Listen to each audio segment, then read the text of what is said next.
Hmm. All right, guys. So welcome back to the Warrior Unfiltered podcast. This is episode 8. For any of you that are watching on YouTube, you'll probably have noticed that we are missing somebody, and that is my co-host Henry. Unfortunately, I think he's away at the moment in Rome with his partner, so he's unable to attend this episode. However, we have got a special guest, and it is my athlete, Sian. So in this episode, we are basically going to discuss Sian's journey. So I think the introduction should be me handing over the platform to you, Sian. I think if we start off with, just introducing yourself, who you are, and then we can go into like how many years have you been competing for? How long have you been training? If we start off with that. Yeah. Yeah. So I am Sian, from West Midlands. Um, Shockingly, I haven't been training that long. And as we start to discuss obviously, where we're at, um, it'll prove like obviously the hard work and the dedication that's gone in because this I actually started weight training during lockdown. Okay. Um, so prior to that, I'd never even stepped foot in an actual gym. Oh, really? Um, Yeah. yeah. So it was literally the summer, the glorious summer that we had that we wish we get every year, but we don't. Yeah. Um, I just bought some like dumbbells off the internet and then just started doing it at home. That probably cost you an absolute fortune I during got robbed. Got robbed. We did. Not the only one. I remember a bench. There was somebody that was for a bench, and it was like £400 just for a bench. And this is one of those benches that you get out of Argos. It's Yeah. not a legitimate bench. I think if you look at it, it'll probably just crumble and break. But I yeah, was going to say, if you lay on that, it'd probably just break, wouldn't it? a lot of people were exploiting people just because Yeah. a needs must. It was obviously high supply and demand. So Yeah. carry on. So you just had a couple of dumbbells. Yeah, dead light ones. I don't even think a combined weight of everything that I had was above 20 kilos. And that's what I started with. Watched a few YouTube videos, had incredibly poor form, which, we'll pretend never happened. Um, but yeah, that's just how it started. And then the gyms reopened and I just joined a gym, the first one that I typed, like, I just Googled gyms near me Yeah. and just doing the first one that popped up, which was Is that a, crap. is that a commercial gym? It was, yeah, not for me. Definitely not for me. Um, and then, yeah, we went through like obviously another lockdown and everything. And then it was coming out of that lockdown, which was like around about the June, July kind of time. I was like, okay, like I've already transformed quite a bit in such a short amount of time. Um, and then I started like looking at bodybuilding properly, not just going to the gym. And then by October, I'd sort of decided, okay, I want to give competing a go. Okay. So would you then say it was kind of your own decision? Like you came across bodybuilding yourself, or were you influenced by anybody from one of those like commercial gyms that you're training at, or a friend of yours? So I ended up moving from that commercial gym and going to an actual bodybuilding gym based in Stoke, Cheers. um, Strength Asylum. Right. Yeah, yeah. Yeah, great gym. Loved the equipment, and I was around it all the time.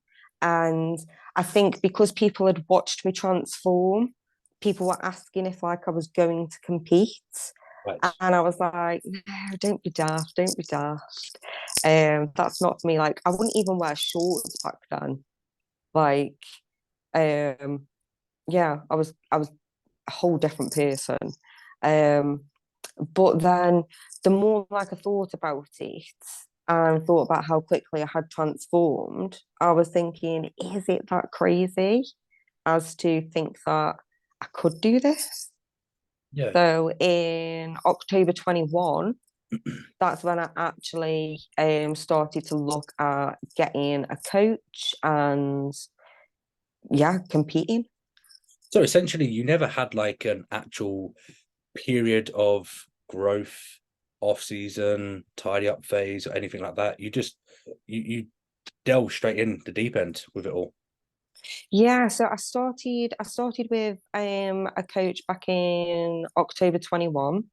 We ran like a few months, I think it was like a 6 month period where we sort of tried to grow a little bit, but also just tried to just I suppose just get data on what works for me and what doesn't.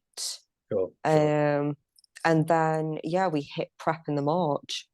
Okay. So then that'll be a tangible subject to talk about what shows you done. So I'm assuming with that, your first competitive season was 2022. It was October 2022. Yeah, Did you only 10 do, months ago. yeah, did you only do the one show? I did because I was absolutely ruined. That was was it the Northampton FitX show? It Yeah, was, yeah. because that's the one that I was there with Keely, Joe, and Ali. Yeah, that's where I met you. Yeah. Is indeed, it is indeed. That's where all kind of fruition from that point onwards.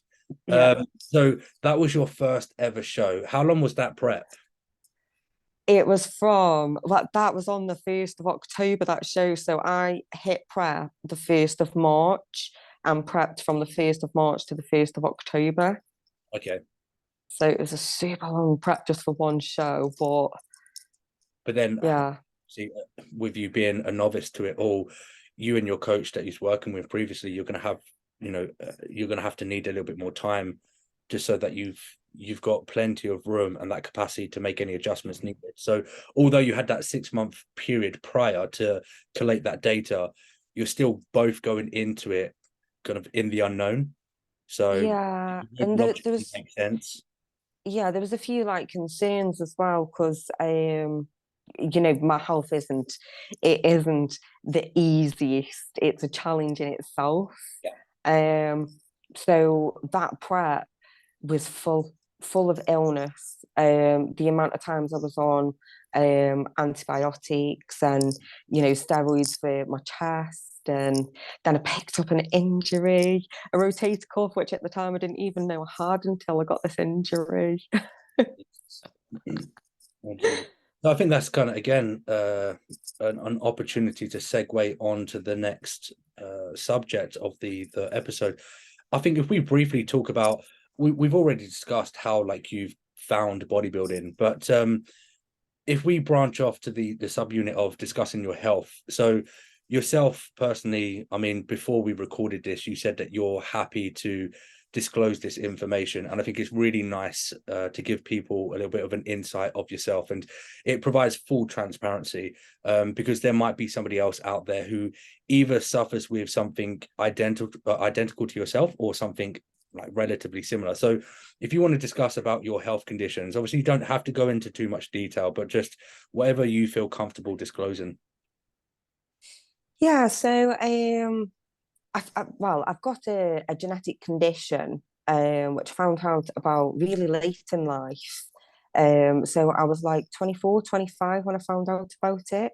And this was after a long period of being ill, being in and out of hospital, having surgery after surgery. Um, and it was only when um, there was a specialist that I was sent to, had exhausted all options, said, let's go and take a look at your DNA. And it came back that I've got 4 mutations to my DNA, each of them affecting different things. So, one of the mutations is protein doesn't get absorbed quite so efficiently. The second one is my immune system is just weakened. Third one is my organs are just aging slightly quicker. And the last one is fats don't get broke down properly, but my body turns good fats into bad fats as well. Yeah, that's the one that correlates with that PCSK type 9. Yes, yeah, You're running the PCSK9 inhibitors, aren't you, at the moment? yes, injection, yeah. Yeah, so for obviously the listeners and the watchers out there, obviously with that one in particular, it's you've got that PCSK9. It's essentially an enzyme that's encoded by proteins, and it breaks down LDL receptors on the liver and other sites in the body. So we know that obviously LDL has been termed the bad cholesterol, and LDL basically will take lipoproteins from places such as the liver, and it takes it into the blood, and then that can elevate blood cholesterol levels. Now, there are obviously a plethora of health connotations with that can be severe and problematic. But in the context of bodybuilding, the main one that we would look at, more so myself as a coach, would be the inflammatory response from that. So if you have an elevated level of cholesterol, it will bring about an inflammatory response. So we know, obviously, when we're delving into a prep, we are going to see inflammation being induced. That's going to be from training, from diet. If we are assisted using lipolytics like clenbuterol, T4, T3, so on and so forth, all of this in and of itself is going to create that inflammatory response. And that can be problematic from an ability to maximize fat loss. And that can skew like body composition throughout that period of time. So it's a case of how we're going to approach this implication to make sure that we can mediate it as efficiently as possible. So I think that was probably the main one that I wanted to touch on, because the other ones, obviously, they are still a severe concern that we had, obviously, to be, cautious about going through your prep. But in relation to the contest prep, it's not going to have a direct effect on the look itself, if that makes sense. So was there anything else that you had, or was that it? I'll just get out my dictionary. Yeah. Then I just got because of obviously the autoimmune problem, because I suffer with bronchitis and repetitive bouts of bronchitis, left me with things like pneumonia, asthma, and then I had pleurisy at the start of the year as well. So a few little challenges with my chest, but fingers crossed, we've been good. We've been good for the whole period that we've been working together. There's not been a single bout of like bronchitis or asthma or even a chest infection. No, there hasn't been anything of that nature. I know there's been a few minor concerns, but I think more of them have been kind of like anxiety related or just general stress related. Stress, And I think that's just one of those commonalities that are inevitable. It's hard to avoid. I don't think that has been impacted directly from any of the variables within contest prep. I think that was more external related. yeah. So I think obviously a really good question, if I was the watcher of this episode, the question that I would probably propose to you would then be, what made you decide in competing, knowing full well you had all of these health implications? Genuinely, it is. Genuinely, I was told that I couldn't. Yeah. And it's not the first time that I wanted to prove people wrong. So there's been other periods when I was told by healthcare professionals that I couldn't do a certain thing, and I was like, okay, watch me, I'm gonna go and do it. And that's exactly what I've done. I was told that I wouldn't be able to compete, or if I did, it would make me really poorly, and my body probably wouldn't be able to keep up. And I was like, okay, we'll see. It's that mentality of, you just were not accepting can't or no for an answer. No, I think no. it's really empowering, really, not just from a female perspective, but just as a human being in general, because we are often we're often kind of afraid whenever somebody says you can't do this because of all of these potential health concerns or whatever it may be. So we're easily influenced in a negative way. So it's quite rare for somebody to come out and just say, well, look, do you know what, I've got all of these health concerns, but this is what I want to do. You're very intelligent in terms of you're aware of what's going on. You're not naive, you're not arrogant. So there are ways that you can obviously navigate through something such as a contest prep, keep yourself healthy, and still at the same time acquire a goal, a personal goal to yourself. And we've manifested that this year. It just goes to show. So anybody out there who is watching this or listening, it's all up here at the end of the day in the head. It's just how you perceive that situation, and then it's your reaction to it. It's very easy just to say, well, look, this professional, especially when these people have credentials, they're the professional at the end of the day. They do that job for a certain reason. So when you've got a professional saying to you, well, you can't do this, it's going to obviously impact your health significantly, it's going to do this, it's going to be deleterious, so on and so forth. It's like, well, you're the professional, I'm easily influenced. Okay, then I best just listen to your advice. Which I think, I don't want people to misconstrue me saying that with ignore these professionals, because I mean, they are the professionals at the end of the day. But at the same time, there is always a way, as long as you know what you're doing, you're aware of the consequences, and you have the right people within your circle that can help you in the best way possible. Yeah, Yeah. absolutely. Like, I'm just stubborn. Like, I just fully ignored. I was like, okay, we'll see.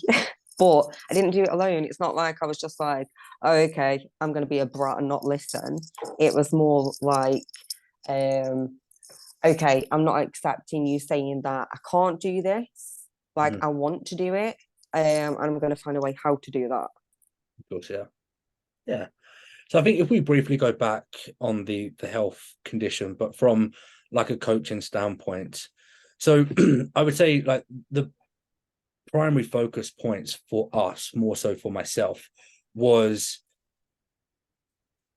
aspects such as, from like a nutritional standpoint, the nutritional applications were like the dietary fat intake. So going back to what we were saying earlier with the PCSK type 9, with that elevating blood cholesterol levels, we would have to be very meticulous with how we were setting up your diet. So we wouldn't want to be running really high fats within the diet. Another thing would be obviously looking at the foods that we have within your diet, foods that would cause an inflammatory response, foods that would irritate your bowel movement and gastrointestinal system in and of itself. So that, I would say, that was one of the primary focus points before we even entered the contest prep. So we created that foundation before, so we had everything where we needed it to be, so that we were priming your body so it was going to respond in a positive manner throughout that contest prep. And I don't want to speak for myself, I'll let you kind of vouch for me. But that's basically what we saw throughout the contest prep, wasn't it? Yeah, and it's not just like I was saying, we've got this issue with like the fat, we can't eat X, Y, and Z. Also, on top of that, it was I won't eat this, and this because I'm extremely fussy with food. So things like potatoes, we've never seen a potato in like my food plan because I I don't really like potatoes. They make me feel bloated.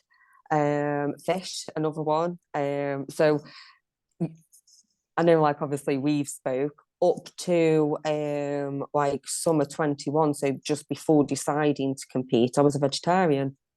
And we had the conversation around the fact that the only reason I started eating meat was because I was picking up consecutive injuries, which I just wasn't able to recover from because synthetic protein wasn't enough to help me to recover, You've especially with already like the protein Yeah, challenge. exactly. When you've already got that mutation with the protein and your Yeah, inability to actually absorb protein efficiently, when you've got the synthetic protein coming in from the vegan options, it just creates a bigger problem. absolutely. Yeah. So I think another question, I think it'll be a really good question, would be, what was your concern? Obviously, you had done a prep previously, and I don't want to dig into that prep too much because that wasn't done with me, and I don't want to have any disrespect to anybody else. But that prep, from your experience, didn't go entirely the way that you wanted it to go. Yeah. So going into 2023, What was your concern in comparison to 2022 from a health perspective and then also from a personal standpoint? Yeah, so from a health perspective, it was I wanted to get through the prep without being ill. Yeah, That was like the biggest thing because I think part of the challenge that I had prior was the amount of illness that I had. It it is going to stop you from progressing when you're ill, even if it's just a slight cold. When you're on prep, that's going to feel like the flu. So the fact that like I was getting bronchitis, the fact that I was picking injuries up, and then actually a couple of weeks before competing that first year, I had COVID. So right. like on the day, because like I'd still got like some of the like symptoms after, I wasn't able to like eat properly still. So like carving up was a challenge on the day. I couldn't breathe. So my friend Chelsea took a picture of me with one of those like Albasoil sticks where All I right, was yeah, just sat with it up my nose. Like we weren't even lovely. holding it. I was just sat with it up my We're gonna have to use that one and make it the thumbnail for this episode. Yeah, brilliant. Um, so yeah, from a health perspective, it was getting through a prep as illness free as possible. I didn't think it was going to be possible to get through the whole prep without being ill, but here we are Yeah, again. Just challenging what we know. yeah, Um, and then from a personal standpoint, it was I, I needed not almost like validation. I needed a placement so that I could prove the fact that I was told I couldn't do it yeah. was incorrect. Right. Like the placement would do that. Like if I had something to hold in my hand and say, you said I couldn't do it, but look, um, yeah, that was what I wanted, needed. So with that said, I think you do have something that you do have in your that we can show the viewers on YouTube. Yeah, You want to go here we out? go. Yep, here we go. So for those who are listening on Spotify, we have Sian with her tiara on. If you want to see the tiara, you've got to head over to the YouTube channel to watch it. So I think we can now discuss obviously 2023 season, and I would like you to keep the tiara on for the So we're not taking this off. A princess should at not the remove her crown. exactly at the end of it. I expect this a royal wave goodbye. So yeah, as you said, 2023. So let's discuss what shows have we done, your placing, your experience, and a synopsis as well of the two shows that you've done. Yeah, so this year we did a warm-up show at the start of June. Because initially it was just going to be a photo shoot this year. Was yeah, And then a month in, like there been some wild changes. Like everything was going so smooth and my body was just reacting to everything we that went we went like 7 or 8 weeks, didn't we, without a single change to your diet. yeah, It was not a yeah, single change, and every single week you were dropping a kilo without fail, yeah. and it was bang on 1 kilo every single week. Yeah, and it was only, do you remember me messaging you saying, I've tried on my bikini Yep. from last year, and I was like, I think we need to do this. Yeah, I think it was from that moment when you told me, I was like, oh, okay, is she hinting at something? And I was like, well, I might try and convince her. So I was like, what's your thoughts about competing this year instead or alongside the photo shoot? Yeah, And it kind of just went, yeah, the rest was history. So yeah, yeah. we done so initially we were aiming for a photo shoot, which we also did do, but prior to that, Good. yeah, prior to that we had what was the first show?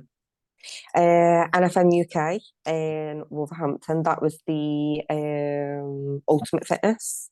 Yes, that was. Ultimate Fitness. And yeah, we went into that just as a warm up, just to test the waters of a prep. Um, and yeah, that was weird. Weirdly, I wasn't feeling nervous for that one, and I think it's because it was just the warm up. Hmm. Like you had made it like abundantly clear, like, oh, this is the warm up. This isn't the, the final look that we're going to be bringing. Um, but yeah, we came away with the win there. We did indeed. Do you think also you were not as nervous about it because it was a different federation? So you were kind of going in with no expectations. You didn't. It was kind of all like alien to you. Weren't quite sure what to expect. It's a different federation, or do you think it was just purely because I made it abundantly clear that we were just doing this as a warm up? Yeah, I think maybe because it was a completely different set of judges that were going to be looking at me, Yeah, that had not seen me last year, and like you say, it was a completely different federation. Like each federation runs slightly different. I'm getting that now, but yeah, definitely you've reined me in a lot during prep. It's almost like you've foreseen when something's happened, or I've hinted something. It's almost like you could see the domino effect that was going to happen, yeah, and you've like stepped in and just been like, right, stop, listen. And yeah, I think I need that. yeah, yeah, yeah. Yeah, I definitely think that has worked to your advantage. It's just essentially like predetermining what's going to happen, what we're expecting from these outcomes at these different shows. And again, just making it very explicit that the first show that we were doing was essentially just a warm up. It was for us to collect data. Obviously, it had been a couple of months from your last outing on stage. So I always like to go in that first show with the approach of we're just gonna kind of get some experience again, just kind of make you a little bit less rusty. It's been a few months since you've last competed.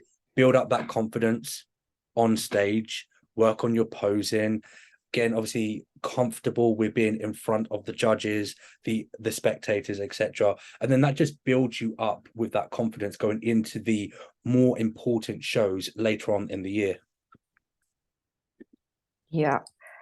Which brings us to FitX, which yeah, this FitX, like I was actually more nervous. And I remember like we spoke a lot last week, and you checked in with me because it was like I'd just dropped off the face of you.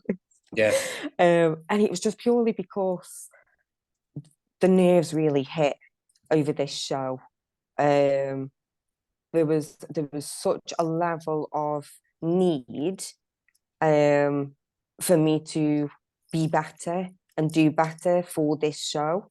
yeah, That yeah, I think it was the level of expectation that was on me from my own personal standpoint, as well as loads of other people around me who have been my support, but who were like, "You're gonna do so well." It was like their expectation that I was going to do well, and I'm like, "Oh, you need to lower your expectations. Like, just expect me to get on the stage.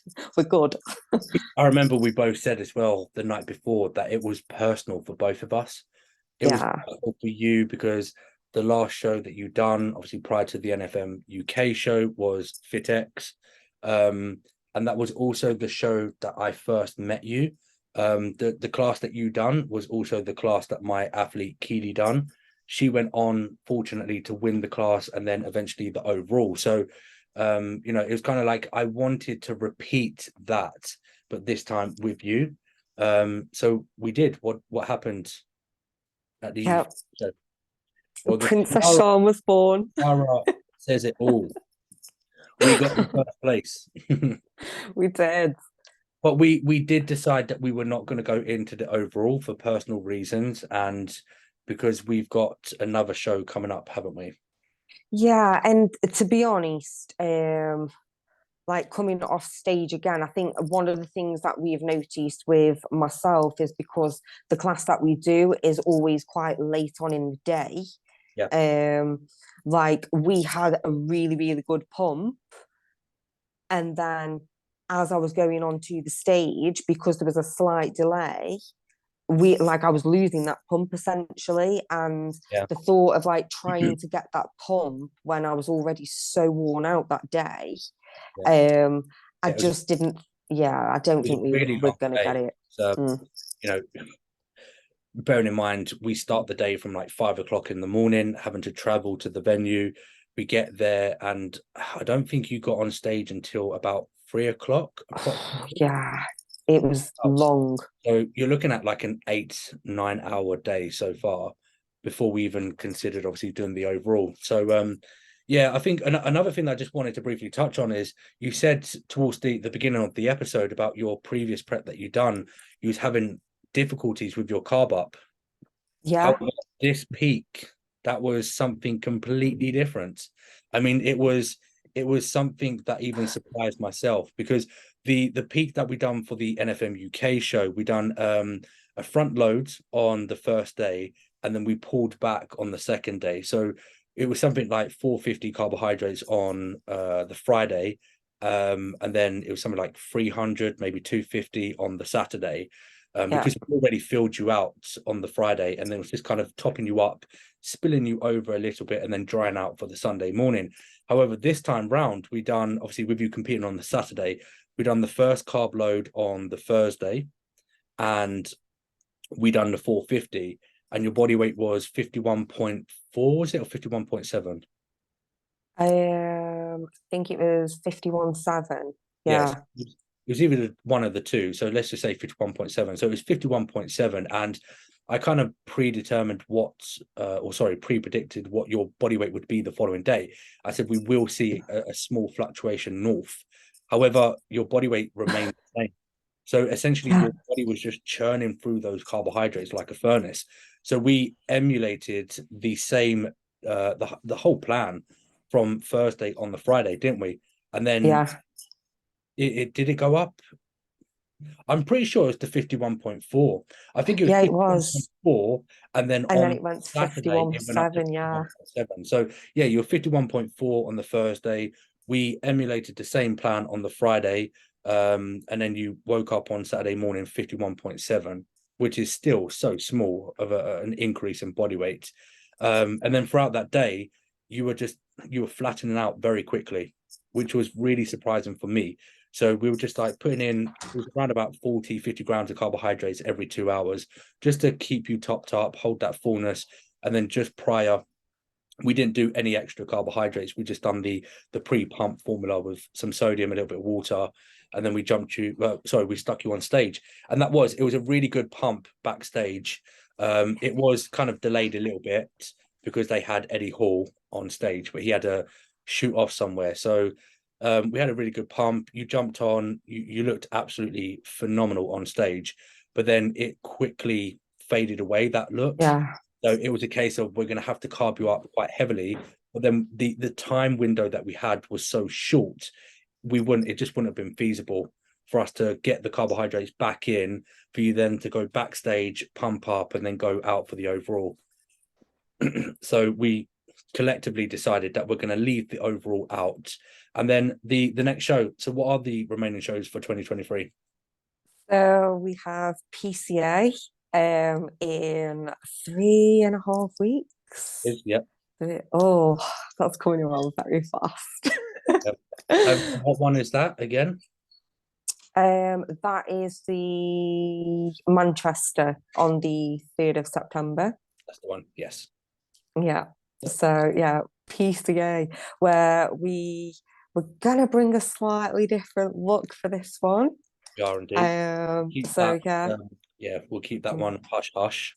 But we've already Yeah, decided what we're going to do for that show, which I'm yeah, really excited for. Really. yeah. I mean, we were always going to end up in classic bodybuilding, let's be honest.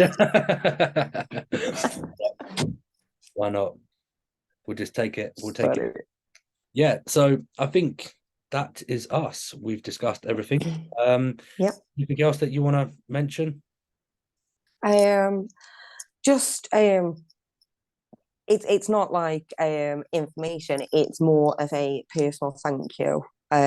Because I came to you, obviously I was at a very, very low point in February when we started getting the ball rolling on me joining your team.